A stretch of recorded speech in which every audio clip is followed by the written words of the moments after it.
નમસ્કાર વિદ્યાર્થી મિત્રો, હું છું આરએમ પટેલ અને તમે જોઈ રહ્યા છો ક્લેવર એકેડમી યુટ્યુબ ચેનલ।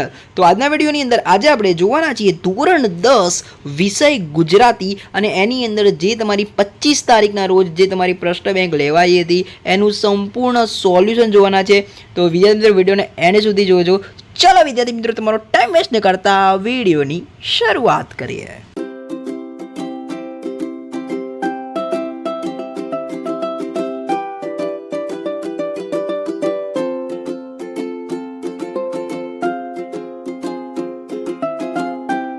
વિદ્યાર્થી મિત્રો આપણે પહેલા જોઈ લઈશું જોડકું। તો એની અંદર પહેલું છે વૈષ્ણવજન। તમને ખબર જ છે વૈષ્ણવજનના જે લેખકનું નામ છે એ છે નરસિંહ મહેતા। ભૂલી ગયા પછી એમના લેખકનું નામ છે રઘુવીર ચૌધરી। ગંગા સતી એટલે કે સિલવંત સાધુને એમનું લેખકનું નામ છે ગંગા સતી। ઓકે, આ યાદ રાખી લેજો। વાત કરીશું વિદ્યાર્થી મિત્રો હવે એમના સાહિત્ય પ્રકારની। તો પહેલું છે ભૂલી ગયા પછી, એમનો સાહિત્ય પ્રકાર છે એકાંકી, બરોબર છે। રેસનો ઘોડો એમાં આવશે ક એટલે કે નવલિકા। વૈષ્ણવજનની અંદર આવશે પદ।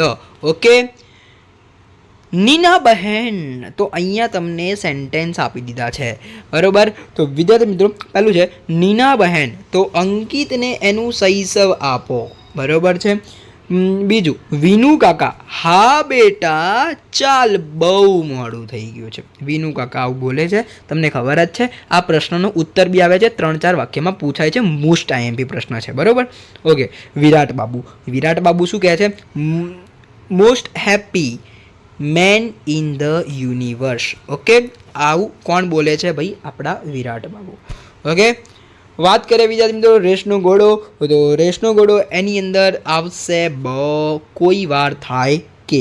ઓકે, ભૂલી ગયા પછી ડ એટલે કે ત્રીજો પુરુષ। સિલવંત સાધુમાં અ આવશે ગંગા સતીની ભજન ગંગા। હવે વિદ્યાર્થી મિત્રો આપણે વાત કરી લઈએ ખાલી જગ્યાની। તો પહેલું છે ગંગા સતીએ ખાલી જગ્યાની નજર સમક્ષ રાખી ભજનો રચ્યા છે। કોને સમક્ષ રાખીને ભજનો રચ્યા છે? તો વિદ્યાર્થી મિત્રો સી આવશે, સી એટલે કે પાનબાઈ। શિક્ષણ વિદ્યાર્થીને ખાલી જગ્યા માણસ બનાવે છે, સી આવશે વિદ્યાર્થી મિત્રો ઉમદા માણસ બનાવે છે। ગાંધીજીને નરસિંહ મહેતાનું ખાલી જગ્યા પદ અતિ પ્રિય હતું। કયું પદ અતિ પ્રિય હતું? તો સી આવશે વૈષ્ણવજન। નરસિંહ મહેતાના પ્રભાતિયા ખાલી જગ્યા છંદમાં લખાયેલા છે, તો ચોથાની અંદર આવશે ઝૂલણા, બરોબર। અંકિતની પત્નીનું નામ ખાલી જગ્યા હતું, તો પાંચમાની અંદર આવશે નંદા। શું આવશે? અંકિતની પત્નીનું નામ નંદા હતું। છઠ્ઠું, સિલવંત એટલે ખાલી જગ્યા, સિલવંત એટલે ચારિત્ર્યશીલ। ભૂલી ગયા પછી પાઠ ખાલી જગ્યા કૃતિમાંથી લેવામાં આવ્યો છે, તો એ સાતમાની અંદર તમારો જવાબ આવશે ત્રીજો પુરુષ। શું આવશે? સાતમાની અંદર ત્રીજો પુરુષ।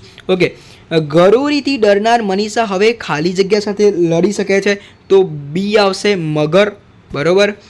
ઓકે, હવે નવમું, ખાલી જગ્યાને જોઈને મનીષા ભાષણ કરતા અટકી ગયેલી।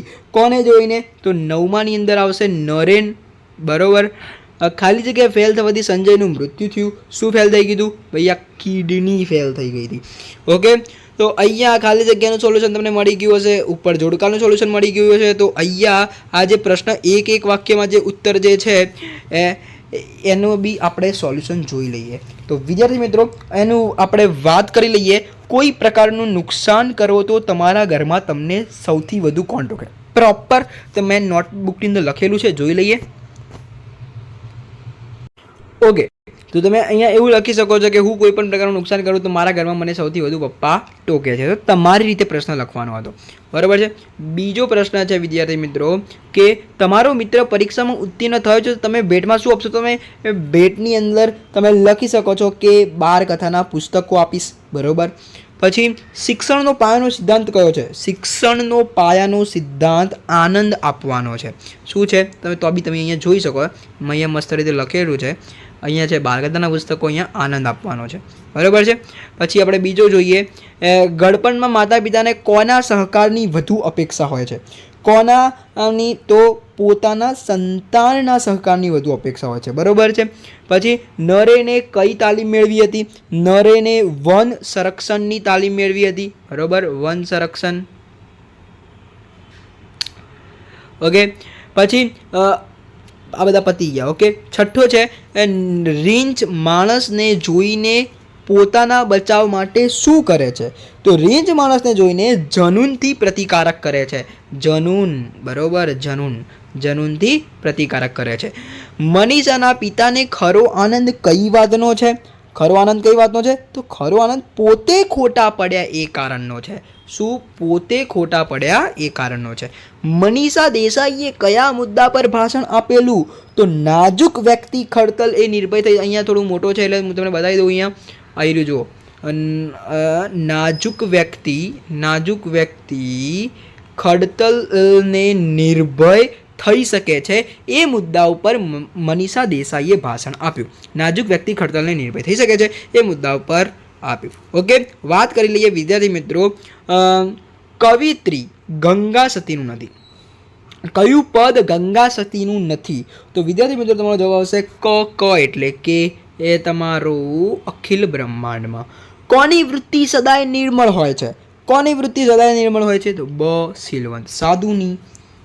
વાત કરીએ વિદ્યાર્થી મિત્રો આગળ, સિલવંત સાધુની કૃતિમાં સૌરાષ્ટ્રની પ્રાદેશિક ખાસિયત દર્શાવતા કયા શબ્દો ઉપજે છે? તો અહીંયા કેટલાક શબ્દો ઉપજે છે, બતાવી દઉં.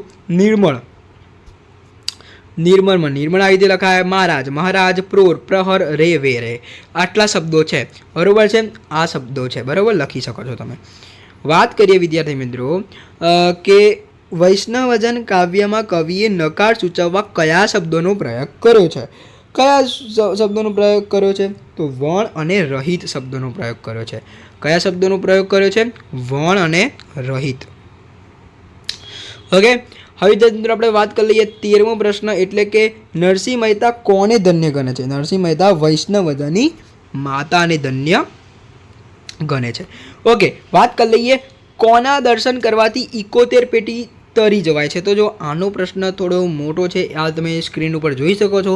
જે વૈષ્ણવજન મોહ માયાથી પર હોય, જેના અંતરમાં દ્રઢ વૈરાગ્ય હોય, જેનામાં લોભ કે છરકપટ ન હોય, જેને કામ ક્રોધ પર વિજય પ્રાપ્ત કર્યો હોય, જેનું ચિત્ત હંમેશા રામ નામની ધૂનમાં જ લીન હોય, તેના મનમાં તમામ તીર્થો રહેલા છે, એવા વૈષ્ણવજનના દર્શન કરનારની 71 પેટી તરી જાય છે. તો વિદ્યાર્થી મિત્રો આ પ્રશ્નનો સ્ક્રીનશોટ લઈ શકો છો, કાં તો નોટ ડાઉન લખી શકો છો. કવિ નરસિંહ મહેતાને કયું બિરુદ આપે છે? કવિ નરસિંહ મહેતાને ગુજરાતી ભાષાના આદિ કવિ અથવા આદિ કવિનું બિરુદ આપે છે. તો એ તમે જોઈ શકો છો. ઓકે, આઈ હોપ કે આ પ્રશ્નના ઉત્તર તમને મળી ગયા હશે અને તમે લખ્યા હશે. ઓકે, તો હવે વિદ્યાર્થી મિત્રો આ પ્રશ્ન પત્યા પછી આ જે 3-4 વાક્યોના જે પ્રશ્નો છે એનો તમે સ્ક્રીનશોટ લઈ શકો છો. મોસ્ટ આઈએમપી માટે તમે એને રેફરન્સ માટે રાખી શકો છો. બોર્ડની પરીક્ષામાં તમે યુઝ કરી શકો છો. ઓકે, તો આ સ્ક્રીનશોટ લઈ લેજો. હવે આપણે વાત કરી લઈએ 10-12 વાક્યોની. તો 10-12 વાક્યોવાળા જે પ્રશ્નો છે, 5 પ્રશ્નો છે, એના બી મોસ્ટ આઈએમપી છે. આ બી તમે સ્ક્રીનશોટ લઈ શકો છો. ઓકે, હવે સેક્શન સીની આપણે આપી દઈએ તમને.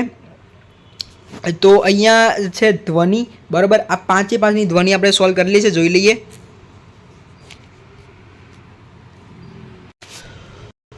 તો પહેલું છે સૂર્યાસ્ત, બરાબર. શું છે? સૂર્યાસ્ત. તો સૂર્યાસ્તની અંદર સ પ્લસ ઉ પ્લસ ર પ્લસ ય પ્લસ આ પ્લસ સ પ્લસ ત પ્લસ અ.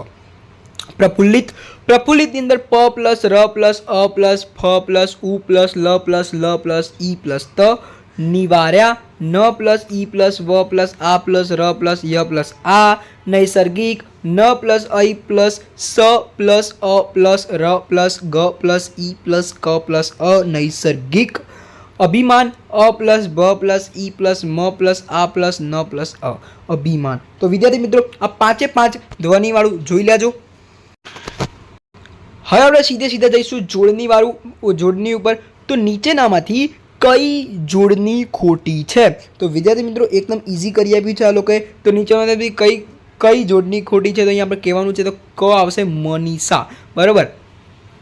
સાચી જોડની શોધીને લખવાની છે અહીંયાથી, બરાબર. તો આ તો તમને અહીંયા મળી જાય. પ્રફુલ્લિત ઉપર લખેલું જ હતું. ઓકે, તો પ્રફુલ્લિત તો ખોટી જ આવી જાય. ઓકે, તો તમારે સાચી જોડની અહીંયા છે ક, બરાબર. ઉત્તીર્ણ. ઓકે, સાચો જોડની સમૂહ લખવાનો છે, એટલે બંને શબ્દ સાચા હોવા જોઈએ, બરાબર.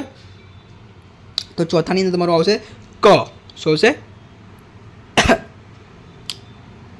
સોરી, ત્રીજું છે સાચો જોડણી સમ, તો ત્રીજાની અંદર તમારો બ આવશે. શું આવશે? બ આવશે. બ ભલું બુરું બુદ્ધિ. બરોબર, ત્રીજાની અંદર બ. નીચેનામાંથી કઈ જોડણી ખોટી નથી? ખોટી નથી શબ્દ સાંભળજો. તો તમારું આવશે ચોથાની અંદર ક. નીચેનામાંથી કઈ જોડણી સાચી નથી? સાચી નથી. તબિયત. તો આઈ હોપ કે તમે લખ્યું હશે બરોબર. આવી રીતે જોઈ લો એકવાર. હું બોલે ક ક બ ક ક. ઓકે, આવી રીતે આવશે આની અંદર. બીજું જે છે એની અંદર ફરીથી ભૂલ ના થાય એના માટે ક આવશે, બીજાની અંદર બી ક આવશે, ત્રીજાની અંદર બ આવશે, ચોથાની અંદર ક આવશે, પાંચમાની અંદર ક. આવી રીતે વાત કરીએ હવે આની અંદર પ્રશ્નાર્થ. પ્રશ્નાર્થની અંદર અહીંયા આવશે પ્રશ્ન પ્લસ અર્થ. રામાયણ. રામાયણની અંદર આવશે અહીંયા રામ પ્લસ અયન. નિરોગી. નિરોગીની અંદર આવશે ની પ્લસ રોગી. સજ્જન. સજ્જનની અંદર આવશે સત પ્લસ જન. પરમાર્થ. પરમાર્થની અંદર આવશે પરમ પ્લસ અર્થ. તો વિદ્યાર્થી મિત્રો અહીંયા જોઈ લેજો, આપણું સંપૂર્ણ સોલ્યુશન આવી ગયું છે. અને હવે આ જે વિચાર વિસ્તાર છે ધોરણ 10ની અંદર મોસ્ટ ટાઈમ બી વિચાર વિસ્તાર કહું આમાંથી આ પાંચમાંથી. તો અહીંયા આવ નહીં આદર નહીં નયનમાં ને તે ઘર કદી ન જઈએ કંચન વર્ષે મેં. એક એ છે કે હિન જન્મેવાળો છે. બરોબર, આજ કરશું કાલ કરશું લંબાવો નહીં દાડા. બધા મોસ્ટ આઈએમપી છે. બરોબર, પણ મેં જે ચોરસ કરેલા છે સફળતાની જિંદગીમાં હસ્તરેખામાં નથી હોતી, ચંદ્રાલી ઇમરત એના નકશામાં નથી હોતી. મેં જે રાઉન્ડ કર્યા છે એ 3 વેરી મોસ્ટ આઈએમપી છે. બરાબર, અને જો તમારે ચોથો લેવો હોય તો આ એક કરજો. પહેલો તમે નહીં કરો તો વાંધો નહીં, પણ વિદ્યાર્થી મિત્રો મારા પ્રમાણે બીજો, ત્રીજો, ચોથો, પાંચમો મોસ્ટ આઈએમપી છે બોર્ડની પરીક્ષા માટે.